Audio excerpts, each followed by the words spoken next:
Carly Fiorina, former HP CEO and Republican presidential candidate, back in the grounded state today. She's spent a lot of time in New Hampshire over the last couple of months as she eyes the Republican presidential nomination. She joins us on the program right now. Carly, how are you? I'm well, Chris. How are you doing? Hope you had a great Memorial Day. You as well. Appreciate you joining us for the program. And Memorial Day has been a big topic of conversation on the show today, as we've talked about what our responsibilities are as individuals, and also what the federal government, state government's responsibilities are to those who have made the ultimate sacrifice, their families, and also to the individuals who have been severely impacted by their time overseas. And in your view, and as president, what would you view your responsibilities being to our armed service members, and where are we perhaps falling short currently? Well, first, we have to care for those who have already served. The Veterans Administration is an ongoing scandal. It's a stain on our nation's honor. The VA has inadequately served our veterans for decades now, let's be honest, and somehow the political class has never gotten around to actually fixing it. We have scandal after scandal after scandal, but the quality of care is not what it should be. And so that, of course, impacts the morale of those that are currently serving when they see that we don't serve those who have already sacrificed for us, and they see that we don't provide them with the appropriate service. I think we have to reimagine the whole thing. This is why we need leadership in the White House, not just people who manage the status quo. I would start by asking 10 veterans, how do you want us to serve you? Because I am absolutely convinced they would give us a better blueprint for the future of the VA than all the bureaucrats in Washington, D.C. combined. Secondly, we know that the morale of our armed forces is very low, and that's because we have a commander-in-chief right now in the White House who does not invest in them. In the Department of Defense, which I've advised on many occasions, there's something called the tooth-to-tail ratio. Tooth, fighting men and women, the support for those fighting men and women, forward deployed supplies, etc. Tail, bureaucracy.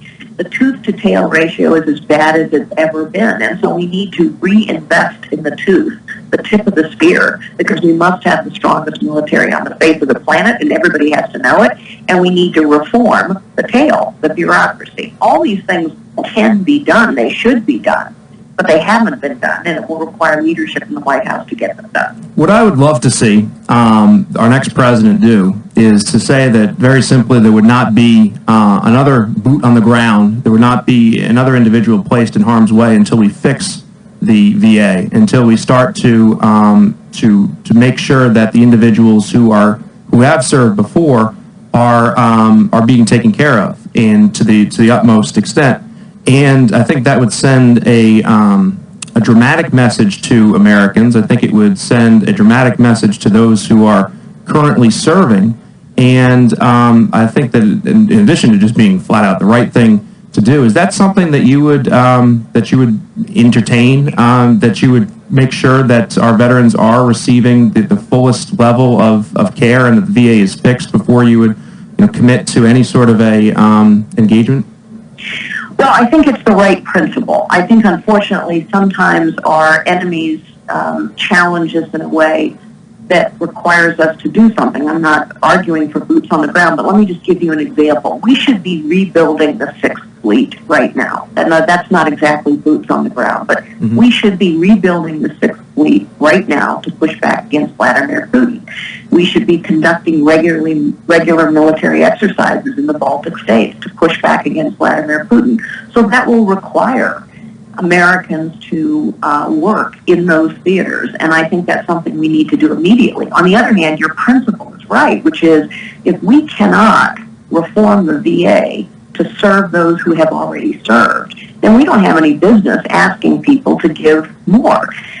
And what's frustrating to me, the reason I'm running, is because I think the VA is the classic example of a failure of the political class over decades.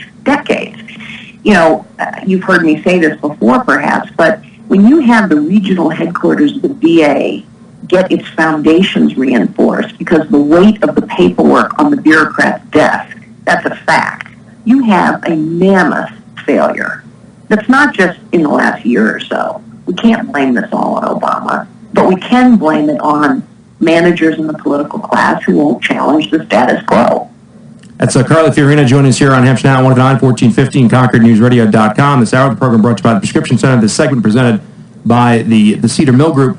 In terms of our future engagements and the threats that are around us right now, do you view a more traditional, let's talk about just military expenditures, do you view there being more traditional expenditure, or do you think that that we need to start transitioning how we spend our dollars more towards perhaps the threats of the future, cyber terrorism, which I think there's still a lack of understanding at the federal government level in regards to how that can take place, and also the infrastructure that can be damaged via cyber terrorism. It seems like a lot of the things that take place, whether it was with Sony, whether it was with some hacking that took place at the White House, it seems like, at least from the coverage and media level, that these things kind of dissipate and there's never any follow-up. But these are, in my view, strategic threats to the United States of America, perhaps not to the level of an ISIS, but certainly a weapon in which ISIS can use moving forward.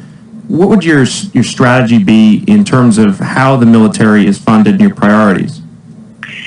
Well, first, you're precisely right that cyber terrorism, cyber hacking, cyber warfare, whatever you want to call it, is a real and serious issue. I served as the chairman of the advisory board at the Central Intelligence Agency, and I can tell you that we have known about state sponsors of that kind of cyber warfare, like China, like Russia, like North Korea, for a decade now. Mm-hmm. And what we now have, in addition to state sponsors of that kind of activity, we have a criminal element out there that is collaborating with state sponsors like Russia. And so we do have to invest more in our defenses. We have to invest more in the defense of our infrastructure. In some cases, this requires more investment in our government capabilities. In other cases, it requires better cooperation between the private sector and the public sector. There's a bill sitting in Congress that's been sitting there for some time that would authorize that kind of cooperation when a cyber attack is sensed, either in the private sector or the public sector. It's also true, however, that we have to invest in traditional forms of military superiority as well, because it's vitally important that we have the strongest military in the world and that everybody understand that. So at the same time, we do have to do some things like rebuild the missile defense program in Eastern Europe and rebuild the Sixth Fleet, et cetera, as I mentioned. This is why, Chris, I think it's so important that we go to zero-based budgeting, because if you don't know where your money is being spent, you can't prioritize how your money is being spent. And so we're spending way too much money on bureaucracy and inadequate care, and not enough money on the things that really count.